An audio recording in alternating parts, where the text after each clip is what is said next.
How's it going, lazy baristas? I'm Bobby Sixkilla and welcome back to Necrobarista. And it's time for us to pick some words that will hopefully allow us to access some extra information. Hopefully we pick well. I don't know what is likely to pick what. It's kind of like when you do the poems in Doki Doki Literature Club. Kind of. So I'm just going to pick words that I like. Let's go with white hot. I think that one's a good one. That's a good... I like contract. Suplex. Blood, definitely. Sleeping is good. Luck is good. And let's go with extra time. We'll leave gambling and power imbalance. Don't like those ones. Ashley. The terminal. We haven't had the terminal before. Maddie. White hot. Oh, a nice variety there. Death. That's our first death one. Law. Luck. Okay, we got a decent variety this time. Very decent. We might be able to unlock some more information now. What effect it has on the overall story? Oh, we're in the basement now. Fight Club. We can just unlock this one straight away. Cool. Alright, nice and easy. Kishan's footsteps echoed in a way that startled him. Were his footsteps always so loud? Perhaps it was just the contrast with the surrounding environment, which seemed to completely silent, that made his footsteps seem so jarringly loud that he walked along the catwalk. He was on a catwalk. Why was he on a catwalk? There seemed to be a gaping space below him, filled with some sort of mist that he couldn't see through. It was fog-like, and yet despite the fog that lapped at his feet, the air felt so dry. The air was thick here. As he breathed heavily, Kishan felt an overwhelming, sweet, sickly odor, like the smell of wet or rotting wood. But all he could see around him was steel beams and the concrete path in front of him. Was it rust he was smelling? No, he knew the smell of rust. This was different. The smell was somehow organic, like the smell of a forest after a fresh rainfall. Kishan shivered. Far in the distance, he could see what looked like a building of some sort, so far away that it made the structure he was inside feel almost tunnel-like, as if its only purpose was to convey him to that distant building. He continued walking forward, but as he walked, the building seemed to be growing more and more distant. He quickened his pace, and he walked faster. As he walked faster, he could feel himself moving through the thick, stifling air.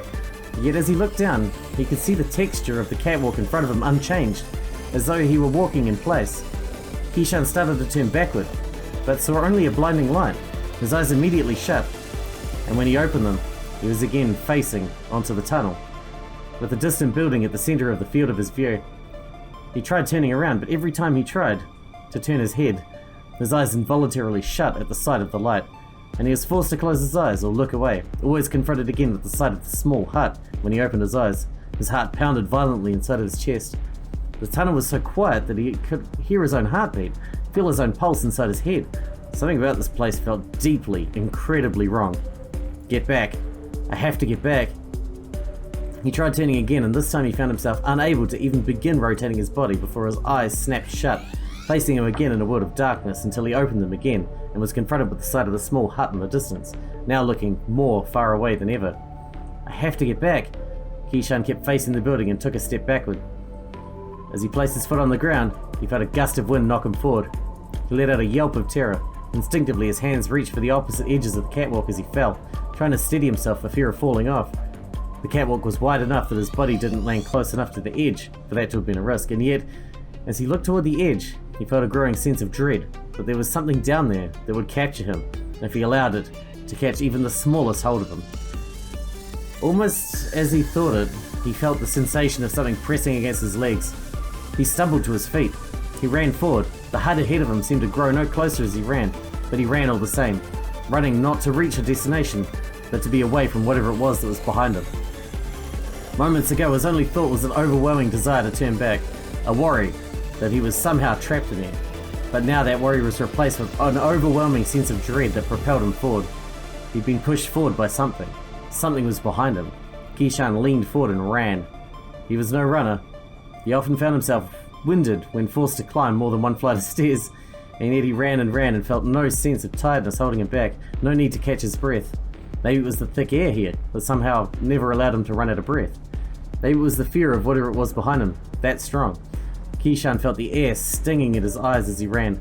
By now he was running so fast that the thick air felt like hot wind on his face. Tears began running down his face, but he couldn't find it in him to raise a hand to wipe his eyes. That would mean slowing his sprint. So he closed his eyes, fully aware that he was running down a catwalk that had no handrail on either side. At this point he didn't care. He ran and ran. Long after the tears on his face had dried, Keyshawn realized that he could only hear the sound of his own feet as they struck the catwalk. He couldn't even hear the rush of wind, even as it seemed to buffet his face. There was no sounds of anyone, or anything, pursuing him. Perhaps there was no pursuer at all. He allowed himself to open his eyes and look down. He looked over his shoulder. This time there was no blinding light, only a distant glow, like the light at the end of a long tunnel. In a way, it was the light at the end of a long tunnel, and in observing the dim glow of the distant light, Keyshawn suddenly realized how far he had run. He turned around and saw the building right in front of him, and had windows that were covered with the same fog that covered the ground around him. Keyshawn reached for the door handle. He half expected it to be locked and felt a moment of panic as the handle bowed under the pressure of his hand. Was he ready to face whatever was on the other side of that door? Did he even want to enter? Did we have a choice? What was awaiting him inside this building? Answers or more baffling questions? Keyshawn looked down the tunnel and suddenly felt cold.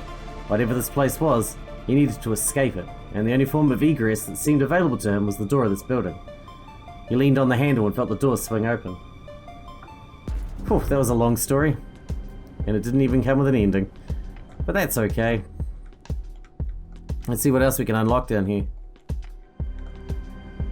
We did that one. Can we do the knives? We can do the knives. We've got everything we need for the knives even. Unlock. Time to read some more story. Beth 1. Let's go, little girl. The man standing in front of Beth smirked. The knife he held seemed almost slight compared to his massive hands, but that didn't make it any less intimidating. Finish this one quick, came a call from behind the knife holder. 3 men stood behind him, wearing expressions which ranged from amused to bored. Beth felt her palm getting sweaty and loosened her grip on the knife in her right hand, sliding her thumb along the guard to reassure herself that its shape hadn't changed since the moment she picked it up. Take your friend's advice, Beth said to the man who was menacing her. Finish this quick. After all, I'm just a little girl. Well, as easy as any 15-year-old girl could be. Can do, said the man, and he drew his knife up for an overhead swing. The man's movement suggested that he didn't know how to use a knife. Not really. He was swinging the knife like he'd swing a fist. Like he was trying to bludgeon her with it. Like he'd never used a knife before. He was stupid. Mercifully stupid. She tried to reassure herself of that fact, try not to lose her resolve. He lunged toward her as he brought the knife down, and Beth raised her left arm. She felt the edge of the knife hit her skin, but the impact of the blow caused the man to lose his grip on the knife. An opening. Beth grabbed the attacker's knife arm and pulled him towards her while thrusting her own knife toward him at chest level. She drove the knife into the man's chest with all the force she could muster, and he fell to the ground and gasped as Beth released her grip on him. The man lay on the ground and put a hand to his chest, moaning, "Son of a bitch." "You okay down there?" said Beth. The man sat up and patted his chest. "I didn't expect to lose to a girl." "No," said the man. "Well, that too, but I didn't expect it to hurt this much." "These rubber practice knives are no joke," said Beth. "If I'd stabbed any harder, I might have broken a rib." The man stood up. "You got a name, girl?" "You can call me Beth," she said, extending a hand. He shook it with a look of hesitation. "I'm Kyle." "I've got to say, Beth, that was kind of a cheap trick." "How do you mean?" said Beth. "I mean the way you blocked my knife with your arm. It just bounced right off. You couldn't do that if we were using real knives." "He's right," said one of the spectators. "Not really fair fight with rubber knives." "I'd like a rematch," said Kyle. "Yeah," said one of the spectators. "Rematch." The others began chanting along with him. "Rematch, rematch, rematch." A voice thundered from above. I told you guys to keep it down." Everyone spun around to face the stairs leading up to the ground floor. Maddie was leaning over the railing of the staircase with a stern look on her face. She tapped a poster on the wall. Beth took a moment to glance at the sign. Fight Club rules. 1. Don't quote Tyler Durden. 2. Seriously, no Tyler Durden quotes. 3. Always assume your opponent is mortal. Practice weapons only. 4. Be considerate to other guests. Keep the noise to a reasonable level. "We don't have many rules here," said Maddie. "Please don't make me kick you out of the basement." Everyone else in the room cast their gaze downward, looking ashamed, as several mumbled apologies. Maddie nodded and climbed back up the stairs, content that she'd made her point. "Seriously though," said Carl, "not really a fair fight without real knives." Beth walked over the edge of the room and lifted a rug, revealing 2 steak knives. Several whispers erupted from the small crowd. "Where'd you get these?" asked Kyle. "I swiped them from upstairs," said Beth. "They're not exactly combat gear, but these blades are fit to cut through flesh, whether it's cooked steak or a human arm." Beth held one of the steak knives by the blade, presenting its handle to Kyle. We've already broken one rule tonight. How about breaking another one? I won't get hurt, said Carl. I mean, I can still feel pain, but you know, I'm not afraid of getting stabbed. Neither am I, said Beth. But don't say you're ready for this if you're not ready to bleed. She turned the knife over in her hands, pressing her thumb against the tip, just enough to draw a single drop of blood. Carl grinned. Do I look like I'd be here if I was afraid to die? Alright, have we got other things to look at? What is this? Ashley's journal too. It's another one of the robots. It's the milk robot. I need Australia for that one. Crap. I'm fresh out of Australia's. I need to go back to the store and pick up some more Australia's. The Fisherman 3. I haven't done the Fisherman 2 yet. And I can't do that one either. I guess we should go upstairs and see what else there is that we can look at. Maybe unlock.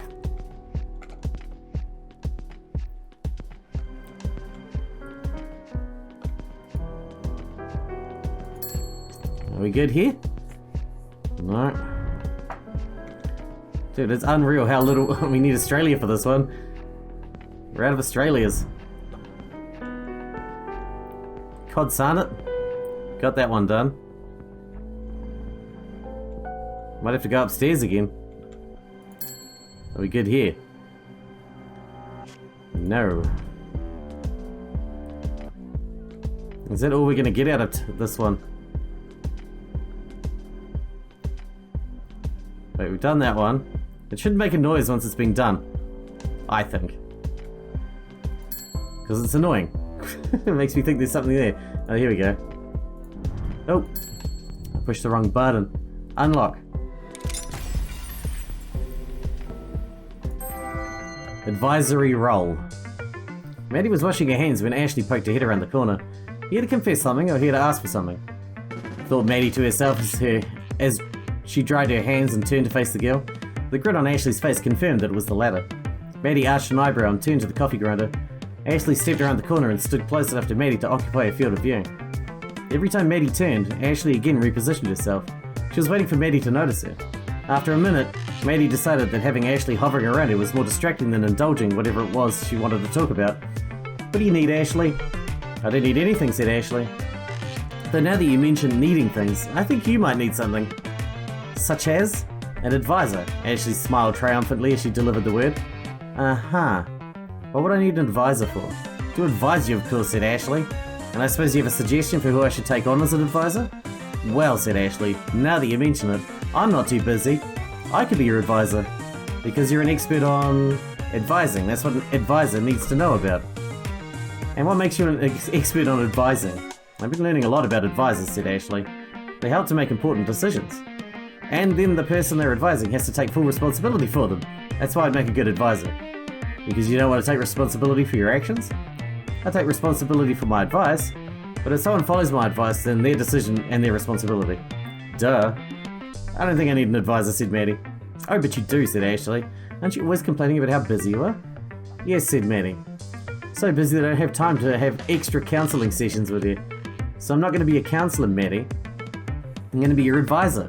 The difference being, a counsellor counsels and advisor advises. Of course, said Maddie. Busy people always seem to have advisors, said Ashley. The Prime Minister has advisors. Presidents too. All the most important people have advisors. Their advisors tend to be more experienced than they are, said Maddie. Advice travels from those who have it to those who need it. Well, I'm doing fine, so I don't need advising, said Ashley. But you could do with some advising. I'd be happy to give you the advice I've got. Plus, you're more important than I am. You're kind of like the Prime Minister of the Terminal, or the President of the Terminal, or whatever. The kind of person who needs advisors. I see, said Maddie. So am I hired? You already have a lot on your plate, I'm sure, said Maddie. Nope, said Ashley. I got lots of time free. Well, in that case, you have time to wash these dishes for me, said Maddie, tossing a drying rag to Ashley. Let me know when you're done. Wait, said Ashley, I'm only free to advise. I'm physically fatigued from a long day of work.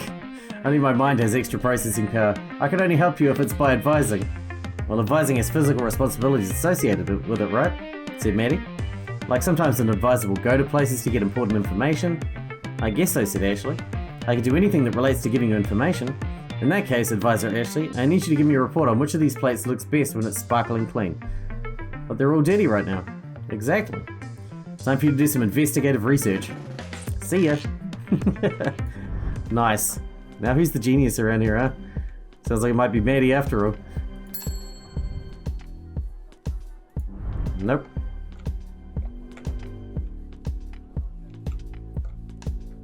Alright, I think that's it. That's all we've got at the moment, until we unlock some more words. So let's activate the next thing.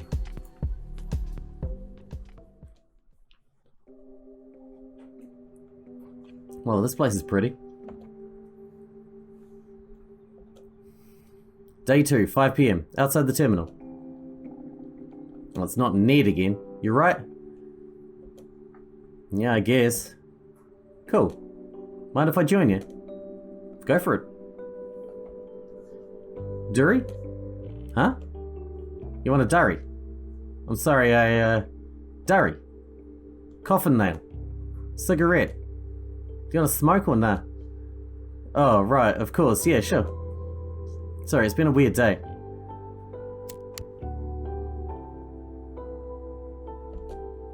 Thanks. No worries. Where are you from then? Heh, you're the first to ask. I live in Collingwood.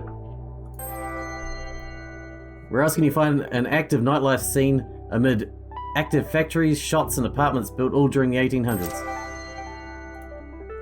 Oh yeah? Whereabouts? Smith Street. Bit pricey up though these days, isn't it? But bet you like your Avo toast. Ha! Piss off. I've got housemates. Well, no, I know what you mean. Bit odd. Been dead and all that. Takes some time to getting used to. Ned certainly knows what it's like to get used to being dead. Well, he liked to make people dead, didn't he? When he was alive. People keep saying that, but it doesn't make me feel any better. I understand. Do you? I reckon as much as anyone can, yeah. Right. Hey, what's Avo toast actually taste like? Huh? I've never had it. Can't you just go out and eat some? I'm sure Maddie could whip it up if you asked. Avocados are a highly malevolent fruit. Don't trust them one bit. Plus, I got this whole situation. Oh, so that's what the straw was for. You got it. So what does it taste like? I don't know, like avocado and toasted bread? Avocado's kind of cold and mushy, but it's got a good taste. Like peas? Heh, definitely better than mushy peas. Love me a bowl of peas, mate. One famous Australian outlaw requested peas with a bottle of wine for his last meal before he was hanged. What, because they're the only thing you can eat through a straw? Watch yourself. Gonna zap me with your death council powers. First off, it's the Council of Death, not a death council. They're totally different things. Secondly, you really think that's what we do? Walk around shooting lightning out of our fingers? And when you put it like that, it sounds a bit silly, yeah. We don't do anything like that. We just keep things running smoothly is all. Harassing cafe owners to settle their time debt isn't something we like to do often. So you just keep the peace. As fucking ironic as that sounds, yeah, Ned keeps the peace. Dude, I know. Want another? Sure.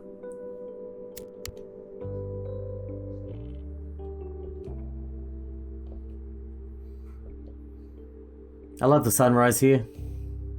They're alright. You watch many sunrises, Ned? Not enough, no. Even semi-immortals need their sleep.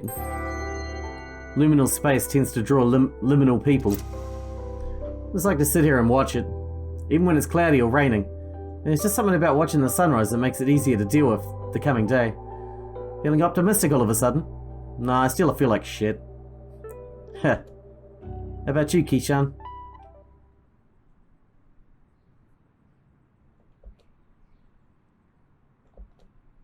Keishan? I don't feel great. Still having a lot of trouble, You guys, I'm dead, and I've only got a couple of hours left before I have to go, and I don't think anyone here really properly understands what it's like to see your last sunrise ever without any idea of what comes next, and it's really fucking terrifying. And I'm never going to see my friends or my boyfriend or my family again, and I'm just going to pass on. And I'll never know how they'll remember me or mourn me, or even if I'm going to be remembered as a good dude who tried his best, or I'll just be forgotten in a year. But that good dude who tried his best couldn't even win a friggin' game of five-finger fillet in the basement of a cafe that basically sits on the banks of the Styx, as far as I can tell, and God, I can't even tell if that matters. Were the stakes low? High? I can't tell, I'm so disoriented, I'm trying so desperately to feel something, but all I feel is that I'm slipping away with every second. I'm losing myself by degrees, and that's incredibly scary, and I don't know how to deal with it.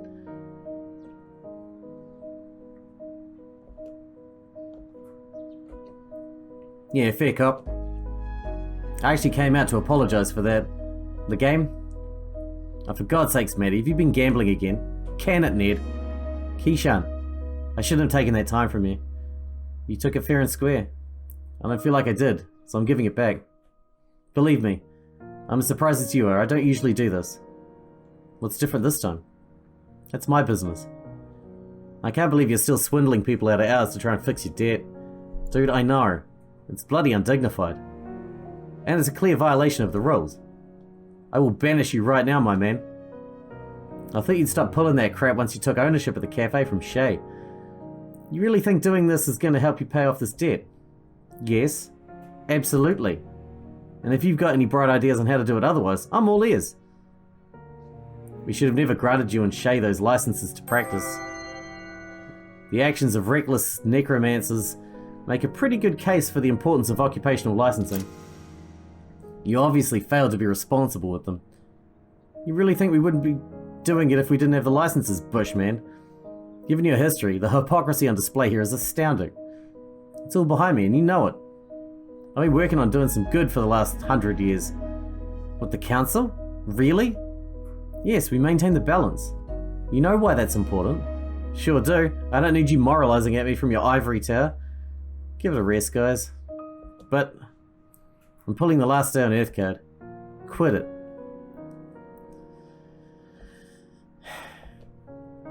I'll be inside. Come find me when you want those hours back, Keyshawn. For what it's worth, I'm sorry about all this. I've never been to the other side.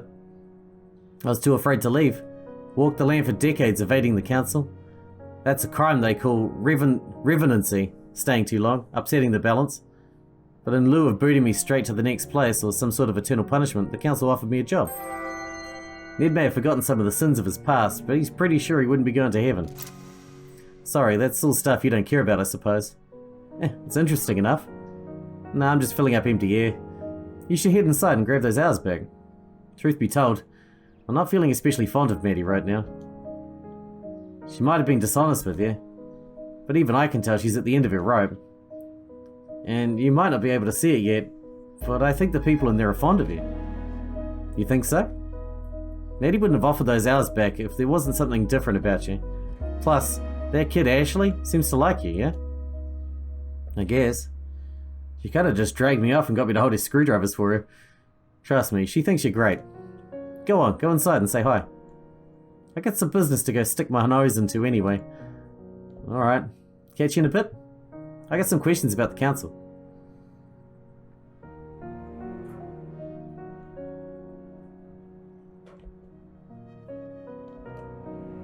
Of course, I won't be out for long.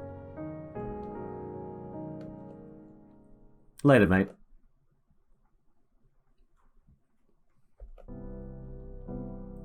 Hey. Yo. You want those hours back? I guess so. It's only 4 hours, so I don't think it'll make that much difference.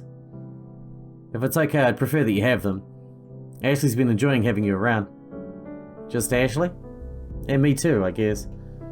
You seem pretty reluctant to admit that, my dude. Don't psychoanalyze me. Sit still for a minute. Alright, lay your hand on mine and place your index finger on my wrist. Is this a part of your ritual or just an excuse to hold hands? Shut up. Thanks. Watch carefully, and no matter what you do, don't move your hand. There's usually a binding spell I use to make sure that this doesn't happen, but I've run out of reagents required, and you probably don't care about that. True. Alright, yep. It's time I give this time freely and without coercion. As above, so below, I maintain the balance. Ow! I maintain the balance. She said don't move your hand. That's it. How do you feel? I actually feel better. I feel less itchy. Yeah, we weren't kidding about that yesterday. As you linger, you begin to upset the balance, and, as I understand, it doesn't feel good. Right, yeah. Why does Ned get to stick around then? Does he just ignore it? The Counts are a special case. They're more similar to demigods or demons than they are to us. That's fascinating. Tell me about it. I'd have joined ages ago, but they're uptight dicks. They don't seem to be so bad to me. That's because you haven't run into any of their ridiculous rules. Bunch of bloody regulations on manipulating life force and certain standards of the treatment of spirits. There's got to be a more inclusive term than human rights for all of the not quite human entities that are floating around. Oh. Is that why you gave me the hours back? Because Ned realized you broke the rules? No, that was all within guidelines despite his blustering. I gave them back because I felt bad, that's all. Oh neat, so you pity me. I love that. I'm actually really into it. No dude, it's not like that at all. No, you don't need to clarify, I get it. Seriously? Last day on Earth. Moving on. Fine, sure, I'm sorry. Sorry, I gotta serve this customer. I'll help. Really? It's probably not a two-person job. Sometimes two people working on a task will be less efficient than one. Sometimes Keyshawn doesn't care. Yep. Come on.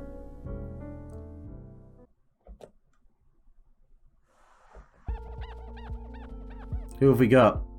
Day 2, 6 PM, the terminal. Whew. Anything else needs done? Nah, I'm gonna take this tray of glasses to the kitchen. You can go chill out for a bit. I'll take them, you need a break. Sure.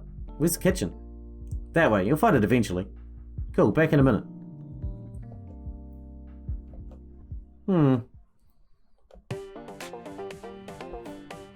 Your pawns are nothing compared to the raw power of my castles. Rook and Castle both offer protection for the defending team, but Rook seems to be more popular. Nothing. Yeah? What's this then? Ah! My castle! Brought low by my own hubris. No, it was just a pawn. And maybe a little bit of hubris. When Shay sees Ashley thriving, it's hard for him to feel like he's doing the wrong thing. Maybe that makes him overconfident. Maybe it makes him just the right of confident. Bishop. Knight. Ah! Your other castle and check. Check, you say? Oh, I didn't think of that. You've activated my trap card. Oh my god. Oh hey, Maddie, come check this out. Heh. I checked him into a false sense of security. Oh man, that's embarrassing. You seriously let her outmaneuver you that hard? Yes. I'm very ashamed. I suppose the real hubris was inside me all along. I friggin' love winning. I should try doing this more often. Pfft, a chance to win at chess. Could grow into a big winning streak, you know?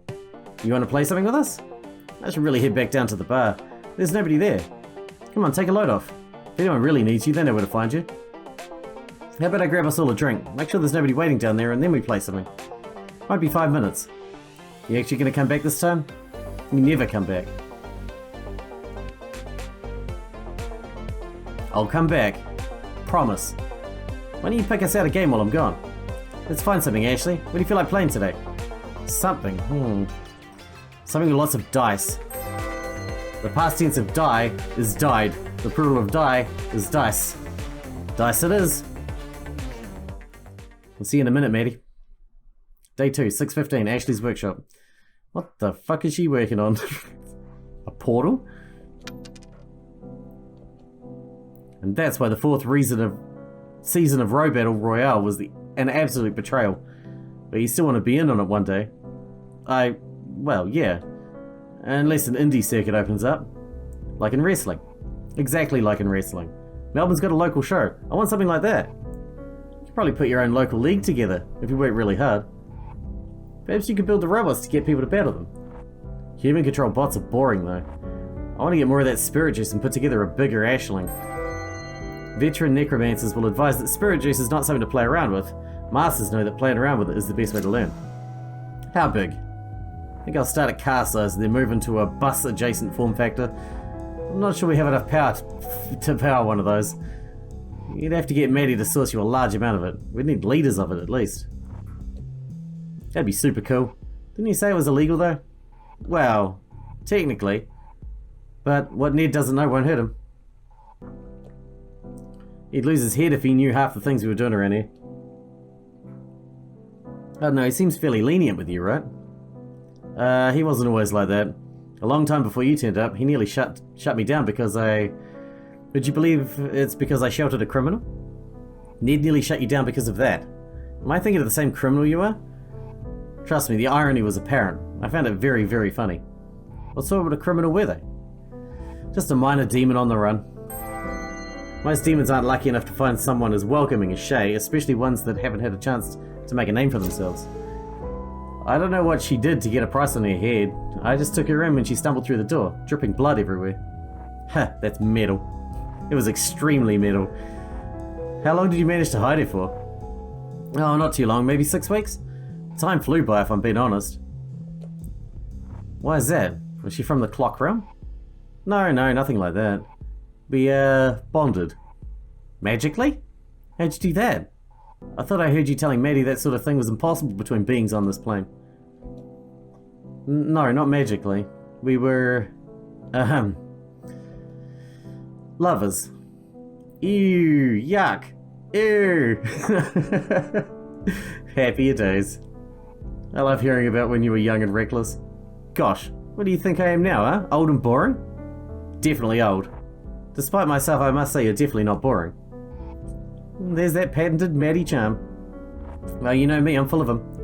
Oh yeah, charms, hexes, curses. It's all on your account, old man. I won't deny it. Hey, Maddie. Hey, dude, having trouble finding the kitchen? Yeah, I couldn't. I checked everywhere. And it's just behind the bar, man, you can't miss it. I told you I checked everywhere. Nah, you're not catching my drift. It's just behind the bar. You can't miss it. Have another look, it'll be there this time.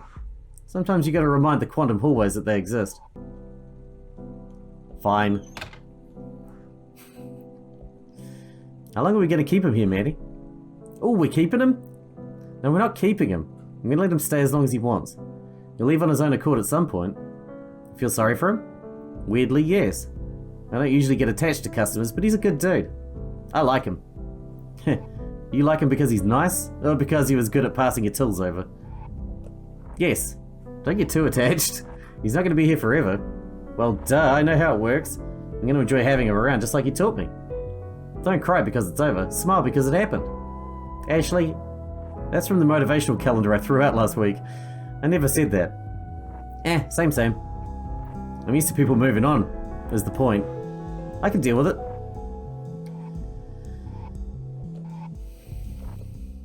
Good. Day 2, 6:30 PM, the terminal. Man, we gotta wrap this one up. It's starting to run on a little bit long. Oh, Ned's back. Hooray. Oh shit. Is that gonna land on his head? Fuck!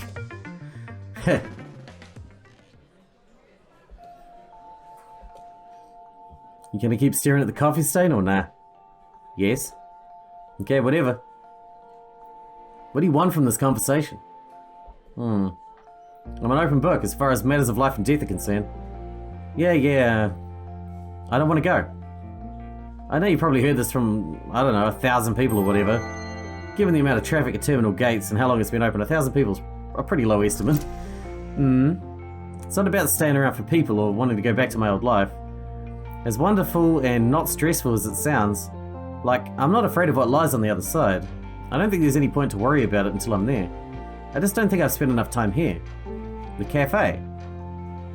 No. All this, I guess you call it this plane? Roughly speaking, I suppose so. I want to know what you did to be able to stay. Sure. Did Maddie give you those hours back? Yeah, why? Well, that's the way. You can just find enough hours to stay as a spirit, half here, half gone. But it's a wretched existence. I wouldn't want to live like that. How'd you find the hours, though? There's only so much you can get from consenting beings, right? The crappy psychology of gambling aside, you're right, yes. So the question is, how do you do that? How do you create life from nothing? The answer is you can't, Keyshawn, it's impossible. There's always got to be some sort of balance maintained. Everyone who learns to manipulate the fundamental life forces understands that, no matter whether they're doing good or bad things with their skills.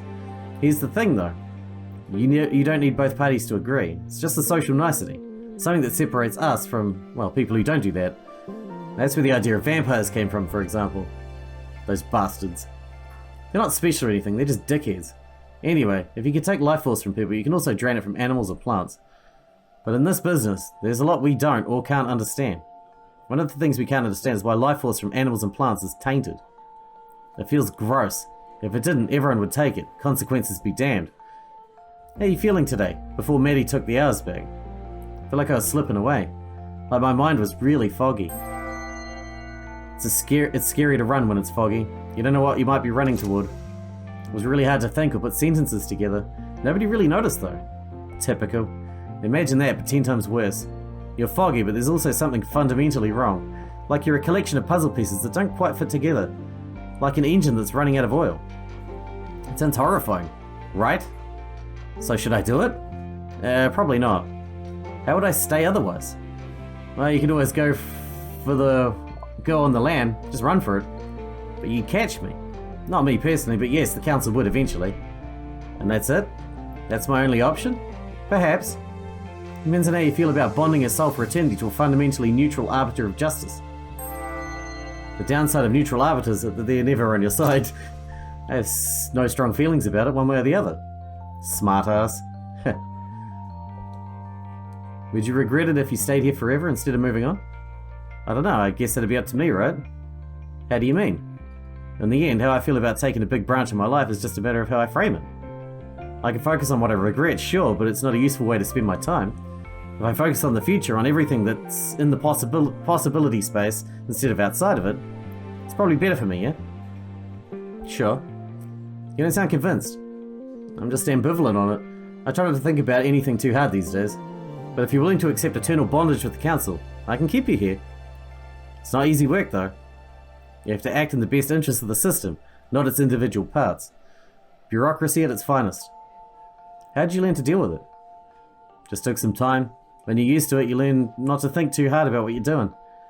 As long as you take a holistic view of everything, things generally shake out alright. We tend to only bother with the biggest rule breakers anyway. Maddie being one of them. Habitually. She wouldn't be getting so much leeway if it weren't for Shay. I don't understand that guy. He's nice, we've chatted a bit. But what makes him so special? He's provided services in the past. I can count on one hand the number of people who know as much about the manipulation of life force as he does. He's been researching it for over 100 years. A lot has changed since the day Shay was a young man. No way, he's that old? He looks like 60 max. Yep, much older than that. Wild. We're getting sidetracked though. How do you feel about joining the council? I don't hand out offers willy-nilly, you know. I'm interested, but can I have some time to think about it? How much time do you have? You've been out for nearly 25 hours. You're overdue. Put it on Maddie's tab. Ha! Okay. I'll assume you're not going to stick around forever. Unlikely if the next few hours are anything like how I felt this morning. I'll stick around until you have a solid answer then. Cool. Want to get drunk? We're already drinking, mate. Nah, Shay told me about something pretty special he's got behind the bar. Unless it's something really special, he's probably offered me some. And even then. So you've tried the bottled soul? You pulling my leg? Nope. You gotta be mistaken. You haven't seen it in person, have you? Yeah, actually, I have seen it. That's quite illegal. I expected better from him. Damn it. So we're gonna drink it or not? Council regulations require me to confiscate it or force the owner to dispose of it. And he doesn't steal anymore, he just confiscates. We'd be doing him a favour then. I suppose. Come on, dude. Shay said it'd knock you flat. When you say you, do you mean me or you? Or just anyone who drinks it? Anyone. It's like 200% alcohol or something. That's not technically possible, but I'll admit it. My interest is piqued. Let's not waste any time.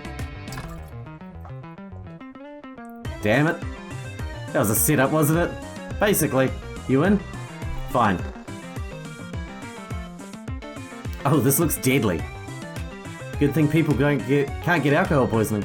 Hey! To bureaucracy. I hate bureaucracy. To bureaucracy. Alright, we need to wrap this one up. So we're going to wrap it up here, and we will come back to it from this point here, because it's already 40 minutes in. Looks like this chapter's got a wee bits to go yet, so hope you guys enjoyed it. Thanks for watching, thanks for hanging out with me, and I'll see you in the next one.